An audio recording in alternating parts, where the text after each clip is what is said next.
കാറ്റത്തെ കിളിക്കൂടിൻ്റെ ഇന്നത്തെ എപ്പിസോഡിലേക്ക് ഏവർക്കും സ്വാഗതം. സുനന്ദ നിധിയോട് പറഞ്ഞു, നിങ്ങൾ വീട്ടിലേക്ക് വരാൻ പാടില്ലായിരുന്നു നിധി.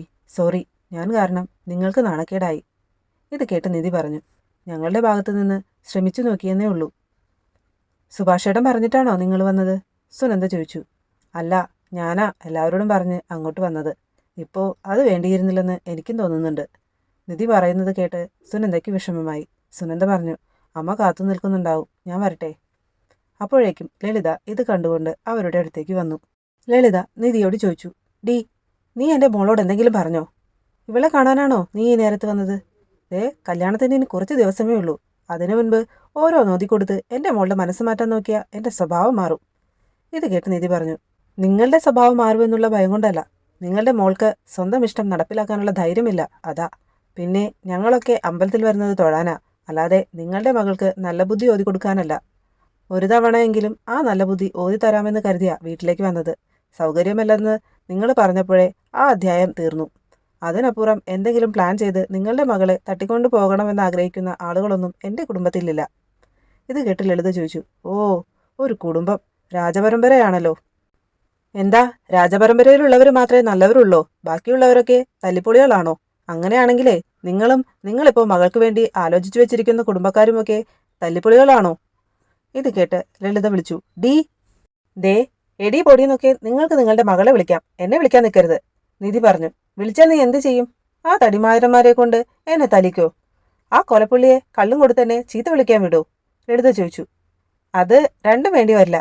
എന്താടി എന്ന് ഞാൻ തിരിച്ചു ചോദിക്കും. മോളുടെ പ്രായമുള്ളൊരു പെണ്ണിൻ്റെ നാവിന്ന് അത് കേൾപ്പിക്കണോ?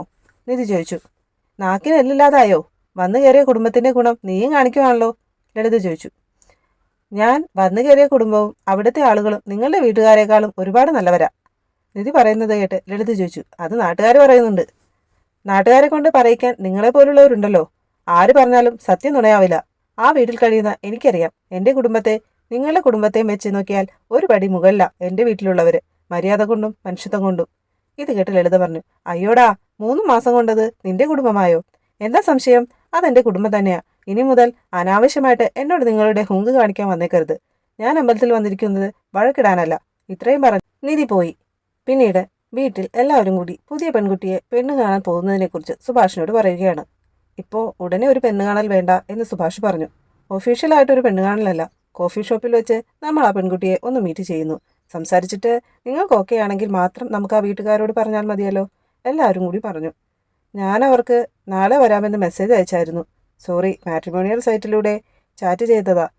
മറുപടി കൊടുത്തില്ലെങ്കിലേ നമുക്ക് ഇൻട്രസ്റ്റ് ഇല്ലെന്ന് കരുതി അവർ പോകും. സുഭാഷേട്ടന് ഇഷ്ടമല്ലെങ്കിൽ വേണ്ട, നമുക്ക് ക്യാൻസൽ ചെയ്യാം, നിധി പറഞ്ഞു. വേണ്ട, കുഴപ്പമില്ല, ഞാൻ വരാം, സുഭാഷ് സമ്മതിച്ചു. അങ്ങനെ നിധിയും നിതീഷും സുധീഷും സുഭാഷിൻ്റെ കൂടെ പോകാൻ തീരുമാനിച്ചു. പിറ്റേന്ന് അവരെല്ലാവരും കൂടി സുഭാഷിനെ പാൻറ്റും ഷർട്ടും ഒക്കെ ഇടിച്ച് കോഫി ഷോപ്പിൽ എത്തിച്ചു. അത്രയും വലിയ റെസ്റ്റോറൻറ്റും അവിടുത്തെ ഫുഡിൻ്റെ റേറ്റും എല്ലാം സുഭാഷിനെ അത്ഭുതപ്പെടുത്തി. അങ്ങനെ സംസാരിച്ചുകൊണ്ടിരിക്കുമ്പോഴേക്കും ആ പെൺകുട്ടി എത്തി. പാൻറ്റും ടോപ്പും ഒക്കെ ഇട്ട് വന്ന പെൺകുട്ടിയുടെ കൂടെ ഒരു ചെറുപ്പക്കാരനും ഉണ്ടായിരുന്നു. അവർ തമ്മിലുള്ള പെരുമാറ്റ രീതികളെല്ലാം ആദ്യ കാഴ്ചയിൽ തന്നെ സുഭാഷിന് ഇഷ്ടപ്പെട്ടില്ല. ഐശ്വര്യ, പെൺകുട്ടി സ്വയം പരിചയപ്പെടുത്തി. നിധിയും സുധീഷും എല്ലാവരെയും അവർക്കും പരിചയപ്പെടുത്തി കൊടുത്തു. നിധി വെയിറ്ററെ വിളിച്ച് ചായ പറഞ്ഞു. 2 ചായ അപ്പുറത്തെ ടേബിളിൽ വെക്കാൻ ആവശ്യപ്പെട്ടു. എന്നിട്ട് സുഭാഷിനോടും ആ പെൺകുട്ടിയോടും അവിടെ ഇരുന്ന് സംസാരിക്കാൻ പറഞ്ഞു. പെൺകുട്ടി ഒറ്റയ്ക്ക് സംസാരിക്കില്ലെന്ന് പറഞ്ഞ് കൂടെ വന്ന ചെറുപ്പക്കാരനും അവരോടൊപ്പം ചെന്നിരുന്നു. സുഭാഷിനോട് സംസാരിക്കുന്നതിന് പകരം ആ പെൺകുട്ടിയും ചെറുപ്പക്കാരനും തമ്മിൽ സംസാരിച്ചുകൊണ്ടിരുന്നു. അതാരായിരിക്കും എന്ന് നിധിയും നികേഷും സുധീഷും പരസ്പരം ചോദിച്ചു. ആ ചെറുപ്പക്കാരൻ സുഭാഷിനോട് ചോദിച്ചു, നിങ്ങൾക്ക് എത്ര ഇൻകം ഉണ്ടാവും? ചില ദിവസം പണി ഉണ്ടാകില്ല, ചില ദിവസം പണി കൂടുതലായിരിക്കും. ദിവസക്കൂലിയാ, ഒരു മാസം ഏകദേശം 20,000 രൂപയോളം കിട്ടും. നിങ്ങളുടെ ഫിലിം ടേസ്റ്റ് എന്താ? ലാസ്റ്റ് കണ്ട മൂവി ഏതാ? ഐശ്വര്യ ചോദിച്ചു. ഞാനങ്ങനെ സിനിമയ്ക്ക് പോകാറില്ല, എനിക്കങ്ങനെ ശീലമില്ല. അനിയൻ സുഭാഷ് സ്ഥിരം പോകും. ചിലപ്പോൾ അവൻ വന്ന് കഥ പറഞ്ഞു തരും. സുഭാഷ് പറയുന്നത് കേട്ട് നികേഷ് ചോദിച്ചു, സിനിമയുടെ കഥ കേൾക്കേ? സിനിമ കേൾക്കാനുള്ളതല്ല bro, it's a visual art. മൂവിക്ക് പോകാറില്ലെന്ന് പറഞ്ഞത് വലിയൊരു അത്ഭുതമായി തോന്നുന്നു, നികേഷിനോട് ഐശ്വര്യ പറഞ്ഞു. ഞാനും ഐശ്വര്യയൊക്കെ ഭയങ്കര സിനി ഫാനാ. ഐശ്വര്യ സിനി ഫാൻ ഗ്രൂപ്പിലെ മെമ്പറാ, നികേഷ് പറഞ്ഞു. അതെ, ഇന്റർവെല് പകുതിയാകുമ്പോഴേക്കും എനിക്ക് റിവ്യൂ ഇട്ടില്ലെങ്കിൽ സമാധാനം ഉണ്ടാകില്ല, ഐശ്വര്യ പറഞ്ഞു. അതിനിടയിൽ ചായ വന്നു.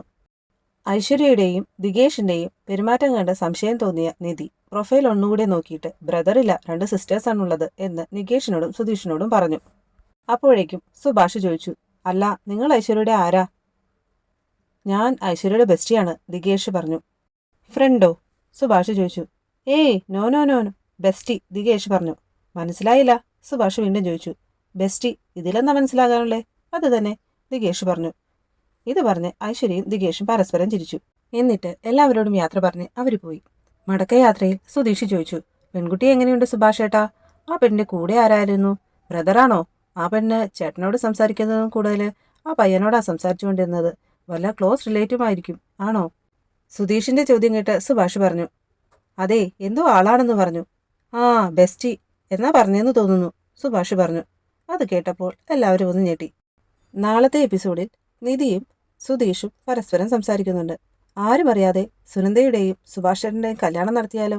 ഞാൻ സുനന്ദയെ എങ്ങനെയെങ്കിലും അമ്പലത്തിലെത്തിച്ചോളാം. അവിടെ വെച്ച് നമുക്ക് കല്യാണം നടത്താം, നിധി സുഭാഷിനോട് ചോദിക്കുന്നുണ്ട്. പിറ്റേന്ന് അമ്പലത്തിൽ വെച്ച് നിധിയും സുനന്ദയും പരസ്പരം കാണുന്നുണ്ട്. സുനന്ദ നിധിയോട് പറഞ്ഞു. സുഭാഷേട്ടൻ എന്നോട് ഇറങ്ങിപ്പോകാൻ പറഞ്ഞപ്പോൾ ഞാൻ ആകെ തളർന്നുപോയി. നിന്റെ ജീവിതത്തിൽ എന്താണ് ശരിയെന്ന് നിശ്ചയിച്ച് നീ തന്നെ തീരുമാനമെടുക്കണം, നിധി സുനന്ദയോട് പറയുന്നുണ്ട്.